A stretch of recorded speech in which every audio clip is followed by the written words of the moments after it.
Nang magising siya kinabukasan ay nakaalis na si Adam. She felt so miserable. Hindi rin niya matiyak kung pupuntahan niya ang bahay ni Melissa at alamin ang katotohanan ng sinasabi nito dahil natitiyak niyang hindi niya kakayanin ang matutuklasan. Isang mahinang katok ang narinig niya bago marahang bumukas ang pinto at sumungaw si Manang Susana. "Gising ka na pala, Iha. Anong gusto mong kainin?" Mamaya na lang ako kakain, Manang. Masama ang pakiramdam ko. Dahilan niya. "Hindi ka kaya naglilihi na?" Anito. "Mag-iisang buwan pa lang kayong kasal pero may mga ganoon talaga." Marahas ang iling niya. Hindi siya maaaring magdalang tao kasabay ni Melissa. Paano niya haharapin ang iskandalo kung sakasakali? "Tinitiyak ko sa inyong hindi ako naglilihi." Nagdududang tumango ito. "Ibinili ni Adam na asikasuhin kita at itanong kung anong gusto mong kainin." Dinampot nitong hinubad na damit ni Adam na nasa silya at inilagay sa hamper. Hindi nga pala siya uuwi ng tanghalian ngayon dahil may importante raw siyang lalakarin. Kung bombang ibinagsak ni Manang Susana sa harap niya ay mas mamatamisin pa niya. Iyon mismo'y sapat ng kumpirmasyon ng sinabi ni Melissa sa kanya. Kung hindi man niya ninais kanina na alamin ang katotohanan, ay binago ng sinabi ni Manang Susana ang pasya niya.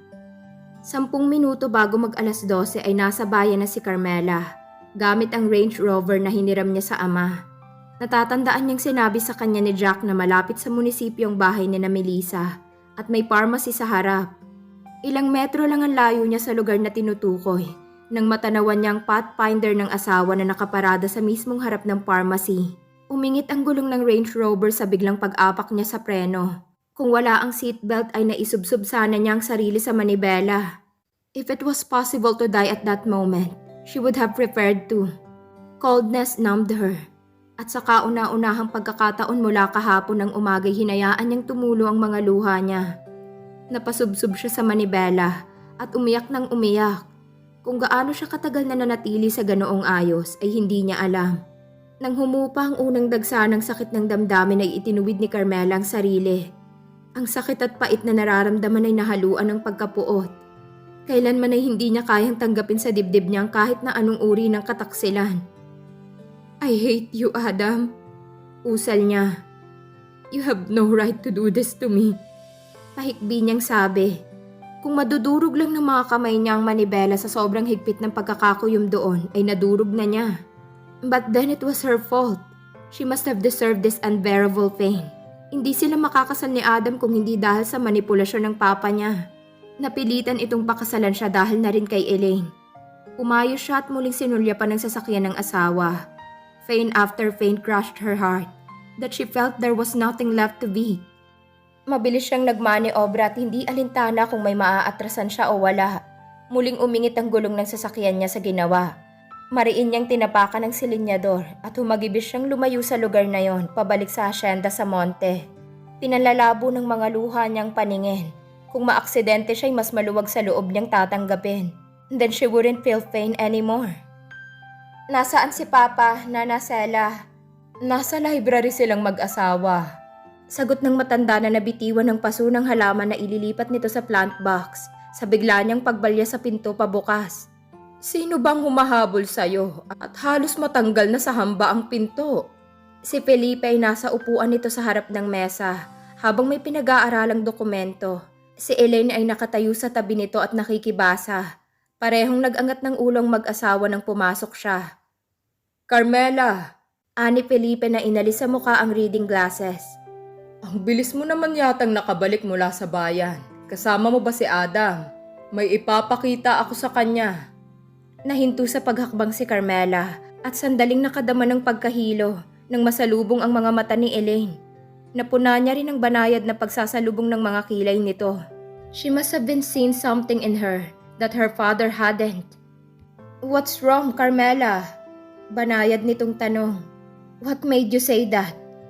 Her tone was almost impolite, which she immediately regretted. Hindi niya dapat ibaling kay Elaine ang galit niya kay Adam. "Oh well, you look different. Have you been crying?" She gritted her teeth and avoided her stepmother's eyes. Anong sasabihin niya? Ang totoo ba? No, she didn't want their pity, their sympathy. Lalong hindi niya gustong sisihin siya ng mga ito, na kung hindi sa ginawa niyang kapangahasan, ay hindi mangyayari ito. At paano ang kahihiyan ng papa niya? Ano ang gagawin nito kay Adam? Paano ang pagsasama nito at ni Elaine? Hindi niya gustong mahati ang damdamin ng ama sa pagitan niya at ng magkapatid. Besides, it wasn't Elaine's fault that her brother was a rat bastard. Gusto kitang makausap, Papa, she said, nang sarilinan. Lalabas na muna ako, Elaine said tactfully. Titingnan ko kung nakahain na. Hindi pa rin kami nanananghalian, Iha. You can join us. Nanatili siyang nakatayo roon hanggang sa makalabas si Elaine at ilapat nito ng marahan ng pinto. Anong sekreto ang sasabihin ng unika, Iha ko? Nakangiting tanong ni Felipe. Sasabihin mo na ba sa aking magkakaapo na ako? Napahinto siya sa paghakbang palapit sa ama. Sa mukha nito ay naroon ang matinding pag-asam. Her heart melted and cursed Adam to doomsday. We haven't been married that long, Papa. Almost a month, Iha. Ang ibang ikinakasal ay nagdadalang tao na sa unang linggo pa lang ng pagsasama. Her face softened as she stared at her father's face. I wish I could give you as many grandchildren as you want, Papa. Pero hindi na mangyayari yon. I am so sorry if I disappointed you, she thought sadly. Nag-init ang sulok ng mga mata niya. I am not pregnant, she croaked. Malibang hindi dumating ang period niya sa susunod na araw. She wouldn't want her period to come if only to give joy to her father, and only because she loved Adam despite everything. But that would complicate matters more. Sabay silang magdadalang tao ni Melissa kung sakali. Isang iskandalo yun ang pagpepiestahan ng buong Pilares. Her father would die of shame. So, anong sasabihin mong hindi mo gustong marinig ni Elaine? Hindi na itago ni Felipe ang disappointment sa muka. Could you deposit additional cash through my ATM account in Manila? Bahagyang nagulat si Felipe. Iyon lang ba? Akala ko naman ay kung ano na. Pero bakit, Iha? May naiwan ka bang pagkakautang sa Maynila? Sa dorm kaya? Please don't ask, Papa. I just need the money. Bibigyan kita kahit na magkano, Carmela. Pero baka hindi magandang tingnan para kay Adam ang hinihiling mo. Alalahanin mong may asawa ka na. Adam can provide what you want, Iha.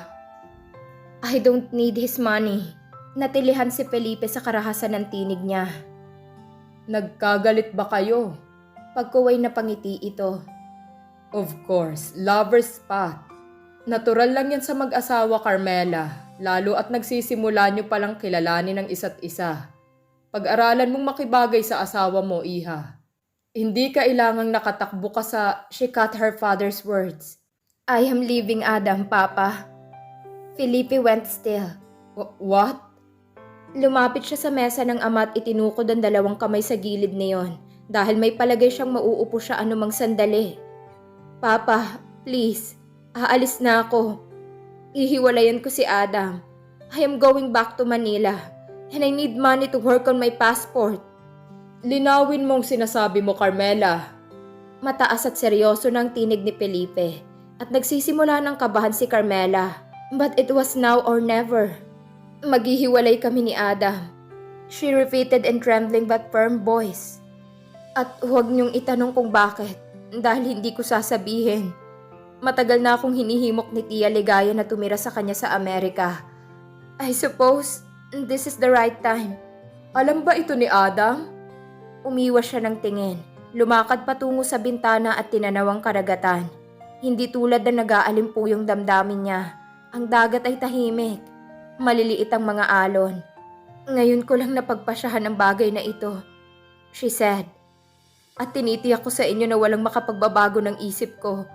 Kung hindi mo ako bibigyan ng pera ay aalis pa rin ako. I still have some money in my account.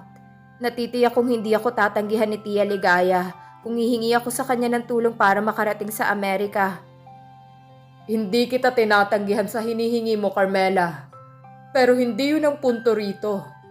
Felipe's tone had gone wary. Ano ang nangyari nang umalis ka rito kanina, Iha? Saan ka nagtungo? Humarap siya sa ama. Walang nangyari, Papa. I only went to the bank to check on my accounts. I don't understand this at all, Carmela. Bakit hindi kayo mag-usap ni Adam? Hindi nito gustong maniwala na seryoso ang anak sa sinasabi. He hadn't spoiled her that much that she couldn't see reason. Had he? O gusto mo bang akong kumausap sa asawa mo? Bahala kayo, Papa. Hindi ko alam kung anong ipakikipag-usap ninyo kay Adam. Pero hindi mababago na yun ang pasya ko. Carmela, This is my life, Papa. Just this once, please. Hayaan yung pagpasyahan kong para sa sarili ko. Gumagaralgal na ang tinig niya, lalo at nakikita niyang pagbabago sa anyo ng ama. Tila sa maikling sandaling pag-uusap na yun ay nadagdagan ng maraming taon ang edad nito. She knew she was being unfair, but she had no choice. Ang sakit ng damdamin niya ay nadadagdagan pa ng guilt dahil nadulutan niya ng sama ng loob ang ama. Kung mahina ang puso nito, she could have caused a cardiac arrest. But Carmela knew her father's heart was healthy. Napasandal sa executive chair si Felipe. He let out a weary sigh. Papa, I am sorry. I am terribly sorry. Hindi niya mapigil ang sarili at tumulo ang mga luhang kanina pa niya pinipigil. Hindi ko kayo gustong bigyan ng suliranin. Pero kailangan kong gawin ito para sa sarili ko. you know I love you, Carmela. I would give up everything I own if only to make you happy. Hindi ko isiping naging marahas at madalos-dalos ako sa ginawa kong pagpapakasal sa inyo. I know you love me, Papa. Pero minsan, ang napakasimpleng bagay na minimithi natin ay napakahirap abutin. Suddenly she felt so old and tired and weary. May maitutulong ba ako, Sunshine? Ani Felipe sa tinig na tila nang gagaling sa baradong lalamunan. Lalong napaiyak si Carmela. Sunshine, iyon ang tawag sa kanya ng ama noong maliit pa siya. Ayon dito'y nagliwanag ng higit pa ang araw nang isilang siya. Umiling siya. Hindi na siya makahinga sa sunod-sunod na pag-iyak. Please talk to your husband, Carmela. Bukas ko na ipinasyang bumalik sa Maynila at dito ako matutulog ngayong gabi. Lumabas siya at pumanhik sa silid niya sa itaas. Ibinagsak niya ang sarili sa pahalang na kama. Inabot niya ang bolster pillow at niyakap habang nakatitig sa kisame at hindi alam kung anong iisipin. Tama ba ang gagawin niyang ito? Pumasok sa isip niya ang mga pangyayari sa kanila ni Adam nitong nakalipas na mga araw. Gayon din ang natuklasan niya kahapon at ang nakita niya kanina. She was a better fool if she thought Adam loved her. Kumirot ang dibdib niya sa matinding sakit na dulot ng kaisipang yon. Though she would want to thank him for the lies, for pretending, at least she had been happy. Kahit sandali lang, she had been given the chance to taste heaven with him. She would treasure those few moments with him. Isang mahinang katok ang nagpabalikwas sa kanya. Marahang bumukas ang pinto. Si Elaine. She closed her eyes tightly. Gusto niya itong ipagtabo yan. Huwag kausapin. That would hurt her. Nasaktan na niya ang ama at hindi niya nais dagdagan pa. Naupo si Elaine sa gilid ng kama. Ilang buntong hininga ang pinakawalan nito bago marahang nagsalita. Hindi mo ba sasabihin kung bakit ka aalis, Carmela? Marahang iling ang ginawa niya, ni hindi siya nagmulat ng mga mata at nanatiling yakap ang bolster pillow. Hindi ba marahas na hakbang ang gagawin mo? 1 buwan pa lang kayong nagsasama. Ano man ang suliranin sa pagitan niyo ay natitiyak kong maayos kong pag-uusapan. Nagmulat siya ng mga mata at sa pinal na tono ay, Please, Auntie Elaine, buo na ang pasya ko. Elaine bit her lip. May mga luhang kumislap sa mga mata. For many years, Adam was nursing his grudge against life, Carmela. I have never seen him laugh with joy. Until days ago. With you. If he has grudge against life, then it must be his own doing, she thought. Alam mo ba kung anong idudulot ng gagawin mong ito sa kanya? Gumagaralgal ang tinig nito sa pagsisikap na huwag tuluyang mapaiyak. Alam na alam ko, he and Melissa will celebrate. You will destroy my brother. Tuluyan na itong napaiyak. Napilitang titigan ni Carmela ang stepmother. Nakabakas ang kapaitan sa mukha nito. Gusto niyang sumigaw. Ako ang winasak niya. Ang pagmamahal ko. ang pagkatao ko. Ikamamatay ko ang patuloy na makisama sa kanya habang nakikipagkita siya kay Melissa ng lihim at bumubuo ng ibang pamilya. Pero walang lumabas sa bibig niya. Tahimik na lumabas ng silid niya si Elaine at marahang kinabig pa sara ang pinto. Si Adam ang sinisisi niya sa maraming taong nadadamay at nasasaktan. Makalipas ang 1 oras ay narinig niya ang pagparada ng Pathfinder ni Adam sa harap ng bahay. Kinakabahang inihanda niya ang sarili sa komprontasyong alam niyang hindi niya maiiwasan mula rito. Tinawagan ako ni Papa.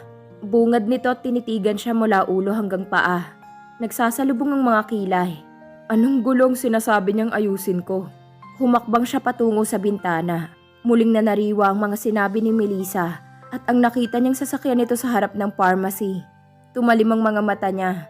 Sana'y sinabi na lang ni Papa sa'yo para hindi ko na uulitin.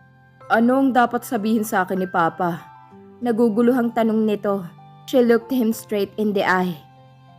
Aalis ako at maghihiwalay tayo. Kung gusto mong maanalang kasal natin, ikaw ang bahala. Alam ni Papa kung saan ako patungo. She would like to congratulate herself for her calmness, as if she were telling him the weather. Gumuhit ang matinding pagkabahala sa mukha nito. Anong klaseng biro to? Would I joke a thing like this? Itinaas niya ang mukha rito. Ayokong makipagtalo. Ayoko ring magpaliwanag pa. Napapagod ako at gusto kong mapag-isa. Adam stared at her, as if she had sprouted horns. He opened his mouth to say something, but closed it again. May ilang sandaling nanatili itong manghang nakatitig sa kanya. Ang mga pagkakataon sa buhay ko na naghahagilap ako ng sasabihin ay magmula lang nang makilala kita, Carmela. He said. His voice was like an echo from an empty tomb. Humakbang ito palapit, subalit huminto ilang hakbang mula sa kanya. Marahil ay nang mapunan itong sumiksik siya sa pasimano ng bintana. Adam, please. I don't want to talk. Iwan mo na lang ako. Mula sa kung saan ay dumating ka sa buhay ko, natulad sa isang rumaragas ang tubig. Now out of the blue, or just out of whims and calf rice. You want to be out of my life? Why? Anong ginawa ko o hindi ginawa? You owe me at least an explanation. For a while she thought she saw Fane cross his eyes. But of course, that was just her imagination. Dahil nang muli niya itong tingnan ay walang ekspresyon ng mukha nito. I'm sorry, Adam. She murmured. God, she was dying inside. Sa kabila ng lahat ay mahal niya ito. Hindi niya gustong umalis, pero kailangan niyang gawin yun para sa sarili. Sa pagkakataong yun ay may gumuhit na emosyon sa anyo nito. Disbelief and fury melded each other. Just like that? Just like that. His face shattered, became hard. Hindi niya inaasahan ang pagtaas ng kamay nito patungo sa kanya. He grabbed her hair. Hinila yun pababa na tila matatanggal ang mga hibla niyon mula sa anit. Napilitan siyang tumingala rito. Puot at pagkasok lamang nakikita niya sa mga mata nito. Itinaas nito ang isang kamay at inilagay sa leeg niya. It could have been a caress, except that he was putting pressure on his fingers. Nasasaktan siya sa pagkakahatak ng buhok niya at unti-unti ay humihigpit ang mga daliri nito sa leeg niya. But Carmela's eyes challenged him. He couldn't kill her twice, could he? Nang matuklasan niya ang kataksilan nito, it was as if he had choked the life force out of her already. Bitch! Usal nito. At pagkatapos ay marahas siyang binalya. Tumalikod dito palabas at marahas na kinabig ang pinto pasara, na halos umuga ang hamba. Saka pa lang niya pinakawalan ng daing dahil sa sakit ng balakang niya na tumama sa gilid ng night table. Ilang sandali pa'y narinig na niya ang muling pag-andar ng makina ng sasakyan nito sa ibaba. Tumakbo siya patungo sa bintana upang sundan ito ng tingin sa huling pagkakataon. Kasabay ng pagdungaw niyang paglabas ni Elaine sa bahay at tinawag ang kapatid. Tila walang narinig si Adam at nag-iwan ng nagtatalsikang graba ang mga gulong ng sasakyan nito. Magdamag siyang umiyak. Hindi niya matandaan kung gaano siya katagal na nakatulog dahil sa kalagitnaan ng gabi muli siyang magigising. Feeling so empty and desolate at muli ring iiyak. Hindi pa man sumisikat ang araw kinabukasan ay nagpahatid na siya sa papa niya sa airport sa Dipolog City patungong Maynila. Excuse me, ma'am? Pero kailangan niyo pong ikabit ang inyong seatbelt. Wika ng flight attendant at banayad siyang tinapik sa braso. Nagmulat siya ng mga mata, disoriented. She looked around her. In her sleep-haze mind, she realized she was on board an international flight Philippine bound. Sa bandang ulo ng sa harap ay nag-flash ang sign na fasten your seatbelts. Ang katabi niya ay nakahilig sa headrest at nakakabit na ang seatbelt. At sa anyo ay ang pagkainip.